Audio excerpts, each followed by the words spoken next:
दोस्तों, हर कंपनी के पास तरह तरह के एसेट होते हैं जिसे वह यूज करके अपना बिजनेस करती है और प्रॉफिट बनाती है। पर यह हम कैसे जान सकते हैं कि एक कंपनी अपने एसेट का यूज कितने अच्छे से कर रही है?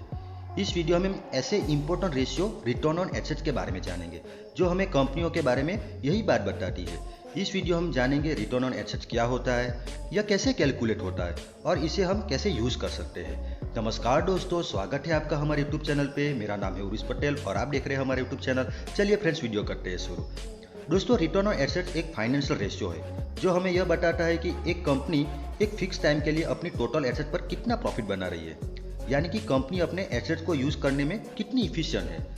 दोस्तों, रिटर्न ऑन एसेट को कैलकुलेट करने का एक फॉर्मूला होता है, return on assets equal to net income divide by average total assets. यहाँ पर नेट इनकम हमें कंपनी की इनकम स्टेटमेंट से मिल जाता है और एवरेज टोटल एसेट को हम कंपनी के बैलेंस शीट से निकालते हैं।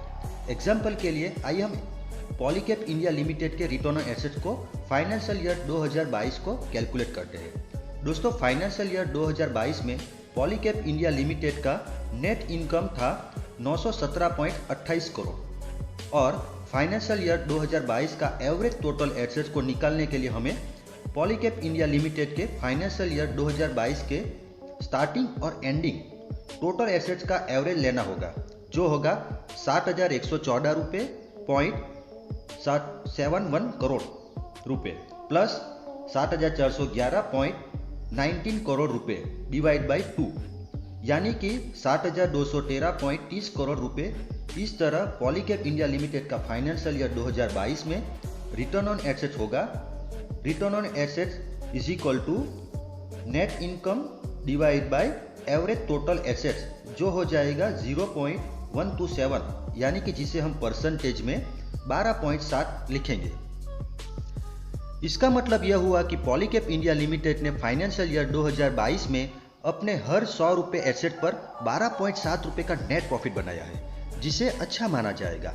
आमतौर पर इन्वेस्टर नॉन फाइनेंशियल कंपनी के लिए रिटर्न ऑन एसेट्स को 5% से 10% के बीच में देखना पसंद करते हैं। वही फाइनेंशियल कंपनी, बैंक और एनबीएफसी के लिए इन्वेस्टर रिटर्न ऑन एसेट्स को मिनिमम 1% से ज़्यादा देखना पसंद करते हैं। दोस्तों, रिटर्न ऑन एसेट्स हमें एक कंपनी का उसके एसेट्स से प्रॉफिट बनाने की आपकी रेटिंग को बताता है। इसलिए एक कंपनी का आरओए साल दर साल बढ़ रहा है, तो इनका मतलब ये हुआ कि कंपनी अपने एसेट्स को यूज करने में इफिशिएंट होती जा रही है, जो कंपनी के फ्यूचर के लिए बहुत अच्छी बात मानी जा रही है। जो दोस्तों, कंपनी एनालिसिस के last 5 digit return on asset को जरूर देखना चाहिए। पर अगर हम रिटर्न ऑन एसेट्स का यूज दो कंपनी के कंपैरिजन में कर रहे हैं तो हमें कंपैरिजन एक ही इंडस्ट्री के कंपनी के बीच में करना चाहिए, क्योंकि हर इंडस्ट्री के लिए आरओए का रेंज अलग अलग होता है। फॉर एग्जांपल के लिए सॉफ्टवेयर कंपनियों का रिटर्न ऑन एसेट जनरली बहुत हाई होता है, पर वही बैंक और एनबीएफसी कंपनियों का रिटर्न ऑन एसेट जनरली बहुत कम होता है। ऐसे में अगर हमें सॉफ्टवेयर कंपनी का आरओए को बैंक के आरओए से कंपेयर करेंगे तो हमें उसका कोई फायदा नहीं मिलेगा, और इस वजह से हमें आरओए का कंपैरिजन एक जैसा बिजनेस करने वाली कंपनियों में ही करना चाहिए।